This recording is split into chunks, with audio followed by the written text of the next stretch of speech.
Good evening, good afternoon, good morning, whenever you're watching the show. I don't care. You're free to do it whenever you want. You're watching episode 14 of Backyard Blitz, brought to you by Backyard Sports. I'm going to start this episode with a very, very simple and to the point conversation with you, the viewer, all 5 or 6 of you. Listen, we've been slacking, okay? We've been slacking. We're all dads. You know, Gary's a half ginger. Andy's a full ginger. I'm Mexican. Jesus Christ. We're just, we don't look good as a unit, okay? But we're going to put all of our demons together, and we're going to shoulder this burden together, and we're going to soldier through because that's what we do. So, with me this evening is Andy Flint. Andy, how you doing, buddy? Yo, what's going on, fam? Fam. I appreciate that. I was trying to be hip, like those Buffalo hipsters who watch the Sabres.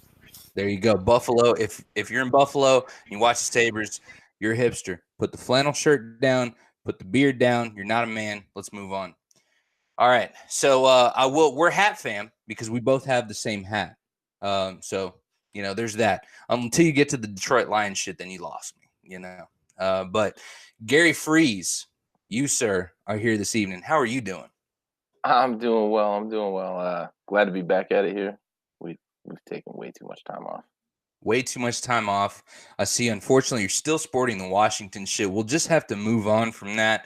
All I'm going to do is I think me and Andy are going to put together a nice little get well soon package for you. There's a couple good rehab facilities for you. Let me know how that DAC contract works out. That DAC contract is going to be about the same effect as Jerry Jones, which is a fucking death sentence to on football. Both our teams are going to suck until our owners move on. Die. Yeah, move on to the next one. In one way or another, move on. Yeah, because let's face it, Jerry Jones is doing anything but stepping down, unless he's stepping down into his fucking coffin. All right, but we're not here to talk about football. We're not here to talk about how bad the Redskins sucks, regardless of how much money the Dallas Cowboys are spending on Dak Prescott. We're here to talk about the NBA Conference Finals that are coming up, but right now we're still in the Eastern Conference playoffs. We're going to stay in the East. So the Celtics, for those of you who've been living under a fucking rock, just got their ass handed to them by 25 points. They're done. The Bucks, Giannis is king. He's looking like clear-cut champion, just mowing them down and moving right along. So let's start with that game.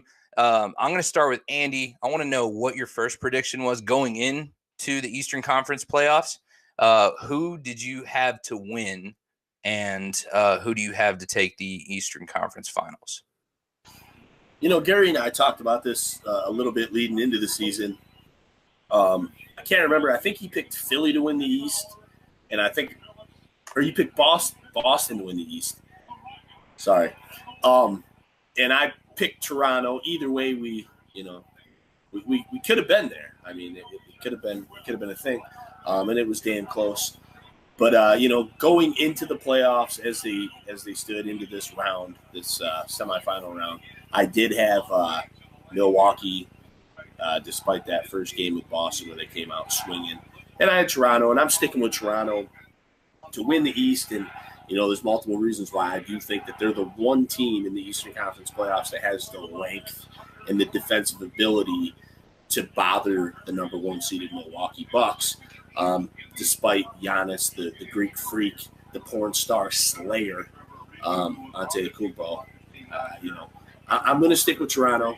I expect Toronto to close out Philly tomorrow, even though I do, Philly's a capable team. But I do think we'll see that Raptors-Bucks matchup in the Eastern Conference Finals. But I expect a battle, but I expect Toronto to win. So I definitely agree Raptors-Bucks. That's a definite. For me, I'm going to take the edge, and I'm going to go Giannis. I just don't see Giannis slowing down. And I don't see a lot of scenarios where Toronto's going to have answers for him. Now, granted, I mean, Kawhi, their entire team, solid. And I think – so in the beginning, I think I had Toronto to win in the beginning. That was my prediction.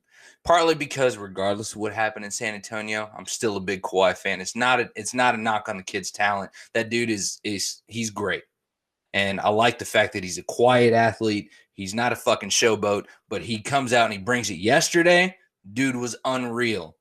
Throws down a one-handed jam, and he did what I call the Falcon dunk, where you don't dunk on an individual, you dunk on their soul. And so I'm a big fan of that. But I think that Giannis is going to take this. I think that the Bucks are going to take the Eastern Conference, and we'll get into the West in the later episode. But I think the Eastern Conference Finals are going to go to the Bucks. So, Gary, let's get into what you got going on. What do you think is going to happen out of this Toronto and the rest of the East? Sorry, had a couple to drink already. It's all good. Yeah, I had Boston to start the season, and I was tossed up between Boston and Philly, and it looks like both those teams are going to lose in this round. I didn't have a lot of faith in Toronto because I wasn't sure about the supporting cast, but they've played really well as far as that goes. But to stick with Boston versus Milwaukee, like, I had a lot of confidence in Brad Stevens and his ability to bring together the talent that they had. I underestimated the ego factor is what I think really has affected Boston most this year. There's a lot of guys that got run last year and got a lot of shine who had to take back seats this year. And I think it really has hurt the locker room. But I also think the biggest factor is Kyrie looks disinterested or unhappy or both. And I think that's a big reason why Boston has struggled, to really be able to do anything against the Bucks, because Kyrie's a guy who can get buckets. I mean, he's Uncle Drew, right? And that's just what he does. But on top of that, I think it has a trickle-down effect to the rest of the team, because Jason Tatum, he was kind of the guy last year. I mean, not kind of. He was the guy last year. And he was this surprise, shoulder-the-burden rookie. And I think Kyrie being back this year, unfortunately, has stunted some of his growth. And then Kyrie kind of losing interest in the playoffs has affected them. So, I'll admit I was wrong. I was wrong about Boston, and I'm probably going to be wrong about Philly even being in the conference finals. But, Milwaukee looks legit, and they've got one superstar and a bunch of dudes who complement that superstar. And that's really what makes them dangerous. They're just they're deep, to make it a metaphor, or, to compare it to another sport. In baseball, the most dangerous teams have long lineups where you can't count on anybody to be an out 1 through 9. That's what the Bucks are. Like, they're 10 deep, and there's no easy outs in that lineup. You can't count on anybody in that lineup 1 through 10 just being somebody who's a scrub off the bench or in the starting lineup. Chris Middleton is their second best player, and they had the best record in the league. So they're a deep lineup, but the Bucks are probably going to win the East, I think, at this point. If I had a do-over, I'd pick the Bucks. Well, to touch on that a little bit too, what Gary was saying with the Bucks, I like the analogy actually of not having an easy out anywhere. They're doing this without Malcolm Brogdon for a good stretch, and he's revered as, obviously Giannis out of the picture, he's revered as like their next best defender. And that's the other thing. Chris Middleton is, people look at him, he's kind of like a soggy, he almost is built like Paul Pierce, shoots the ball real well. Good defender, though. Eric Bledsoe, very good defender, very athletic defender. He blocks a lot of shots. You got Brook Lopez out there drilling threes. There's guys on that roster people don't need. Ghostface, Ilyasova, that's my boy, White Chocolate. You got Mirotic. You just got – there's too many good players on that roster.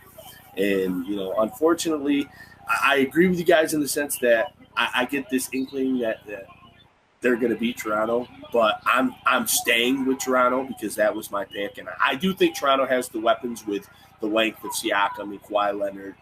Serge Ibaka off the bench is huge for them. Marc Gasol being the defender he is, former Defensive Player of the Year. I have to stick with my boys in Toronto.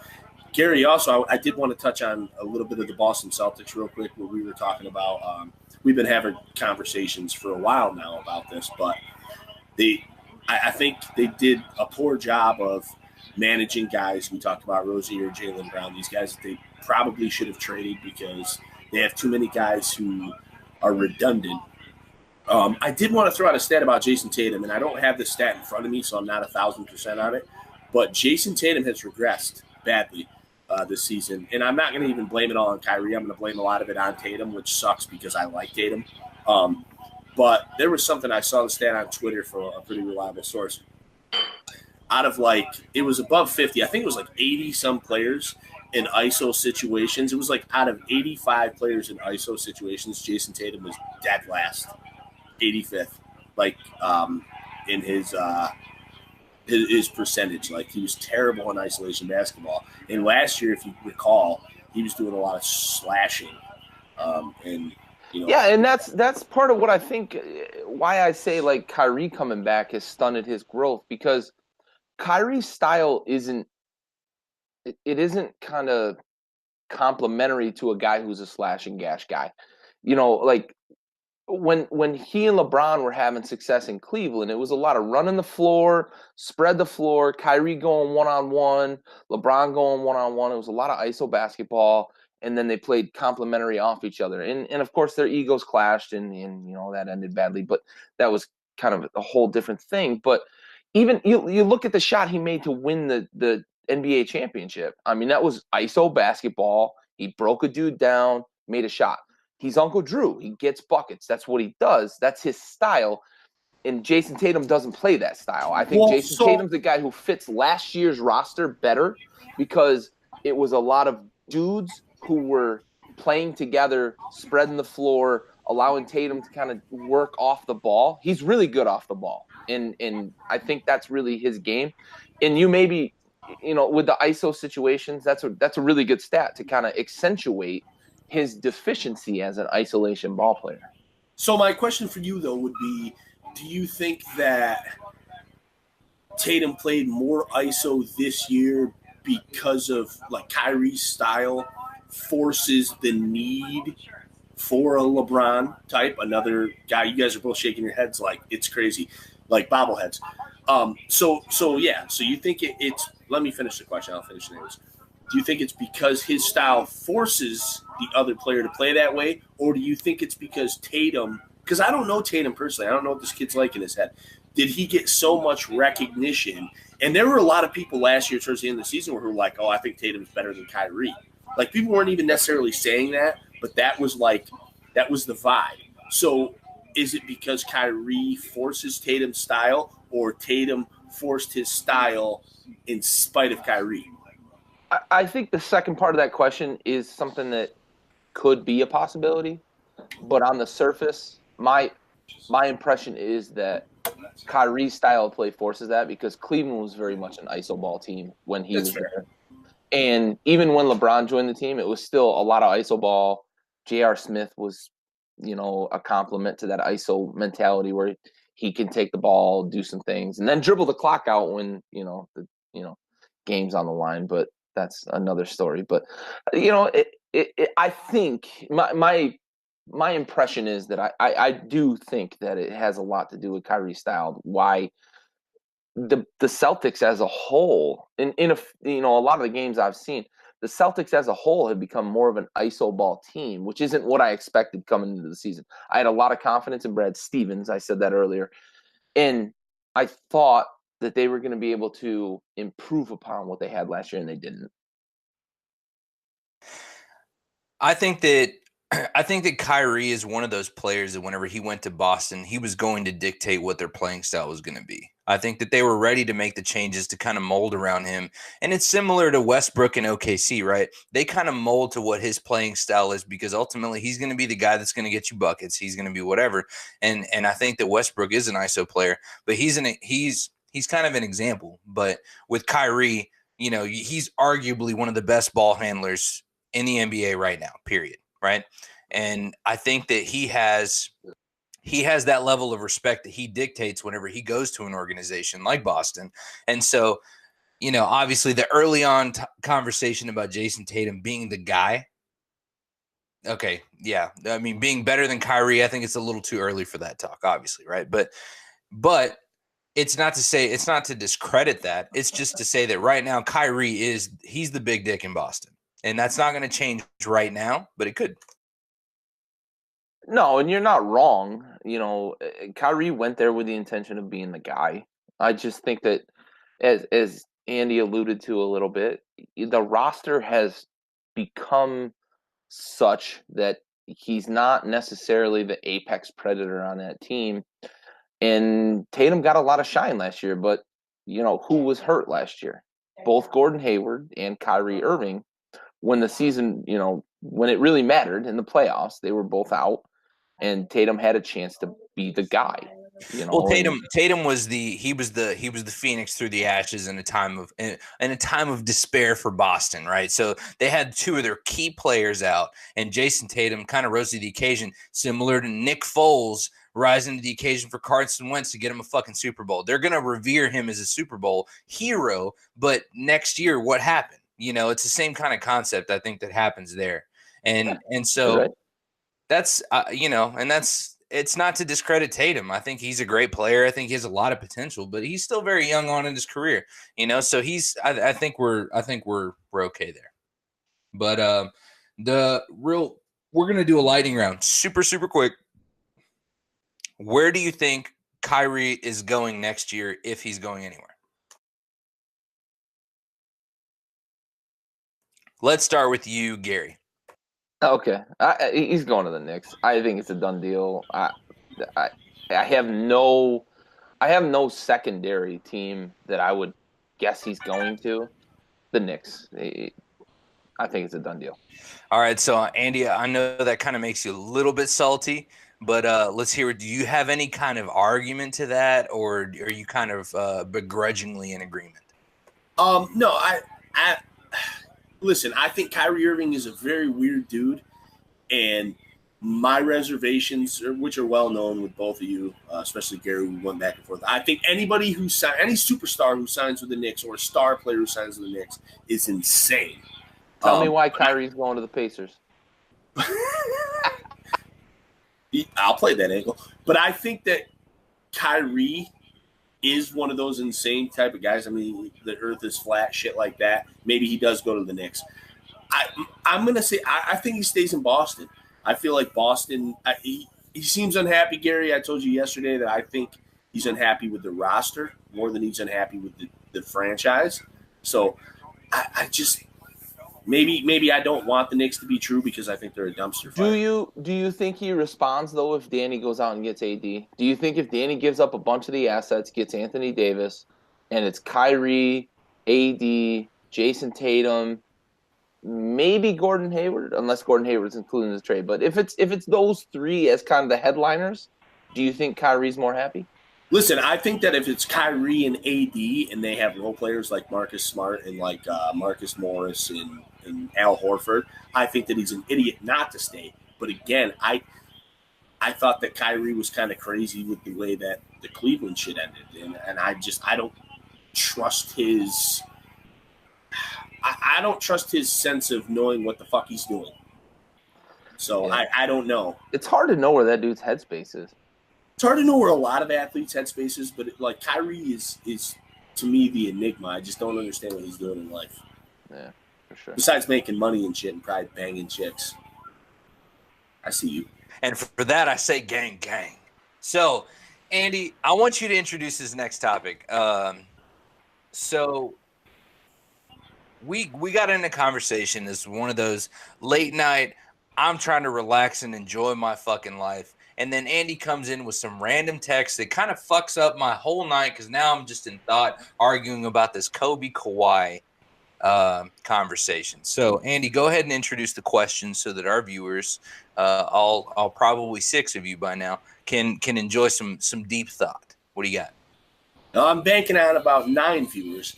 And, I don't know where this actually started. I happened to see a clip. I don't watch First Take.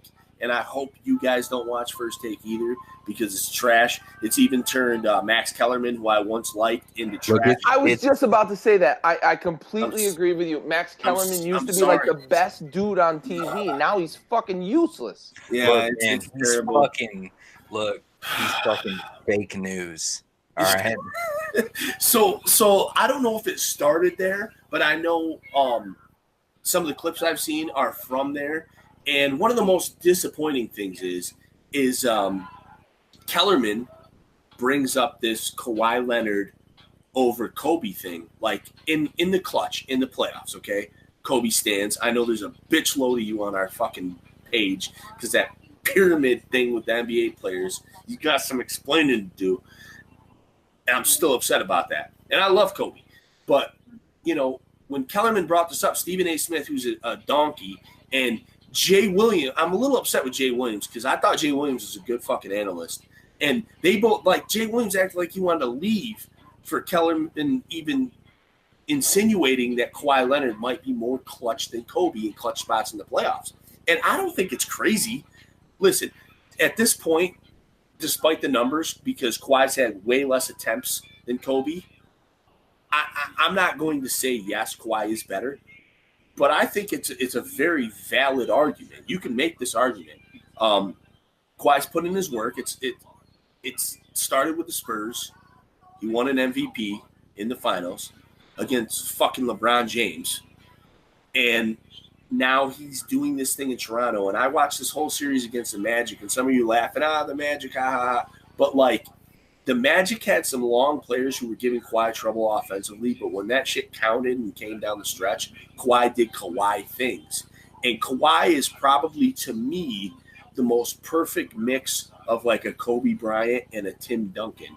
And when you get that kind of mixture of the two best players from an era and two of the best players of all time, you better watch the fuck out. It's about the mixture of ability, discipline, and fundamentals. The fundamentals, yeah, exactly. Right there. He's like a fundamental Kobe Bryant, and that scares the shit out of me. Hey, and you know what that is? That's shout out to fucking Popovich, the greatest NBA coach that ever played the goddamn game. At minimum, he's the winningest coach that ever played the goddamn gang. All right, and then for that, I also say gang, here. Gary, what is your? I like that Miller Lite, my guy. That's next on the on the tray for me. Gary, what do you think about this idea that Kawhi is being compared to Kobe as far as being clutch? I mean, it's definitely not at all crazy. I mean, for all the reasons Andy said and probably more, like the dude he's unstoppable against a team in Philly who has all of the long players, it seems like, in the NBA, and he's scorching them. Going into game 5, he was shooting 62% from the field. Now I don't know what the number is after game 5. I didn't look it up, but I know going into that 62% from the field. Not like on layups, not like on free throws, from the field. Like this dude, he's killing them. And when it counts, like Andy said, when it counts, he comes up big, and he has all, for both San Antonio and Toronto in the playoffs, he comes up big. I don't think it's that far fetched, and I really actually like the mashup that Andy brought up with Kobe and Tim Duncan, because the dude can do all the things you want him to do as a basketball player, but he's not flashy about it. And he's where he's supposed to be at all times when you want him to be there. But the dude can just get buckets when he has to also. He dunked on 4 76ers in game 5. 4 of them on a play where he like crab dribbled, then took a Euro step and just smashed it on him. And I just want it on record that all 4 of their souls are still in the rafters. They're still on milk cartons. So if you do spot their souls, please call your local Crime Stoppers. I'm not sure the number, but get there. It's very important that they find their souls, and if not, then may they rest in peace. Or you could email one of those souls to me. Yeah, and even then, if you watch a game that Kawhi plays, there's one play a night that you go, how did he do that?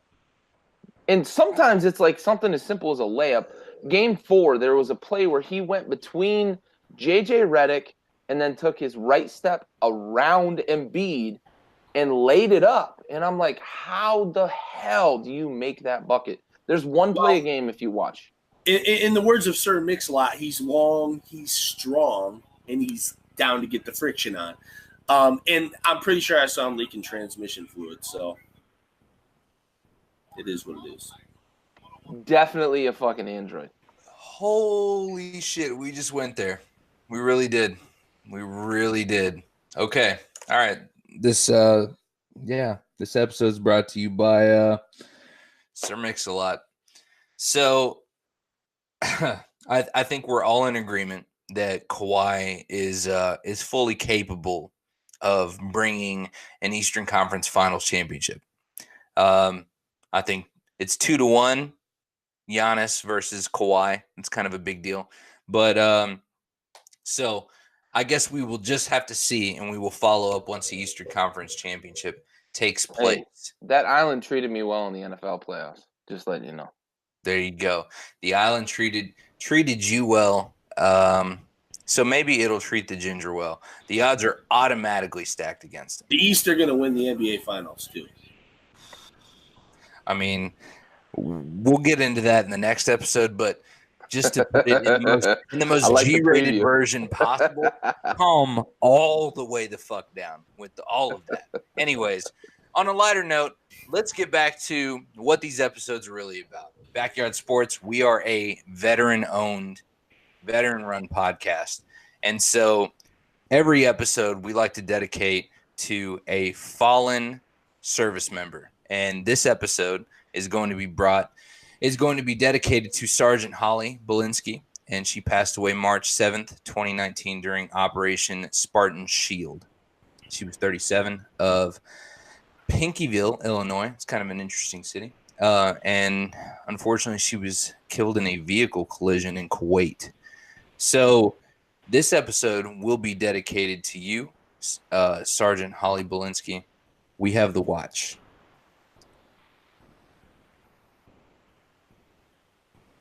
So, to make this some very short-winded closing statements, I will very quickly say that Giannis is not going to be stopped. And I'm going to go with, by proxy of depth of bench, because that has never let my Spurs down once. Andy, what are your closing statements?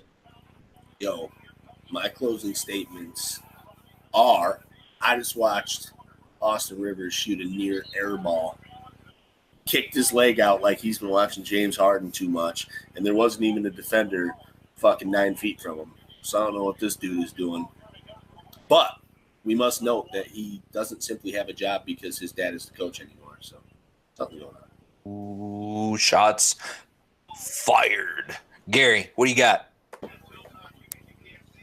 Yeah, I just that the NBA playoffs are still fun. I know there's a lot of talk about how unwatchable games can be at times, and we've had a lot of conversations about officiating and kind of how the game is regulated now and how it's changed, and you know the emphasis on the 3-ball, and a lot of old hats will say it's kind of unwatchable, but I'll relate it to kind of something I said in the chat the other day, like when Andy and I were playing basketball back in the day. I mean, imagine somebody and watching.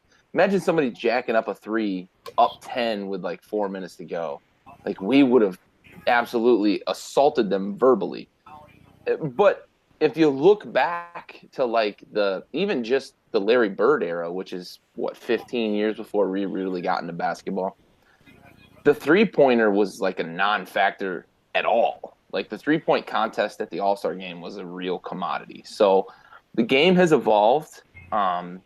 You can hate on the officiating all you want, but players have figured out how to take advantage of it and how to tailor it to their games. And it's really this evolution of how the players react to the way the league regulates the game. So enjoy it for the nuance. James Harden, I get on him a lot, but he's kind of figured it out. And watching these playoffs has been interesting to see how the officials react to the way the players play and kind of how the game flows and stuff. So Enjoy it. Enjoy it while you can. Gang, Appreciate greatness. Don't hate on it. Appreciate greatness. Fair enough. Fair enough. And as far as shooting threes, I was usually solid for like an 0 for 12 throughout the season, but I did get 1 3 in my senior year of high school, and it cost me about 75 to 100 suicides. So yeah, and that was purely because I saw the ball, I had an empty court, and I took the shot, and there was plenty of time on the shot clock. So it was it's a new era in basketball. So with that being said, the Eastern Conference review has come to a close. I appreciate you guys tuning in. Be sure to check out our next episode where we go over the Western Conference. My name is Raul Herrera. With me is Gary Freeze and Andy Flint. We love you guys. See you next episode. We're out.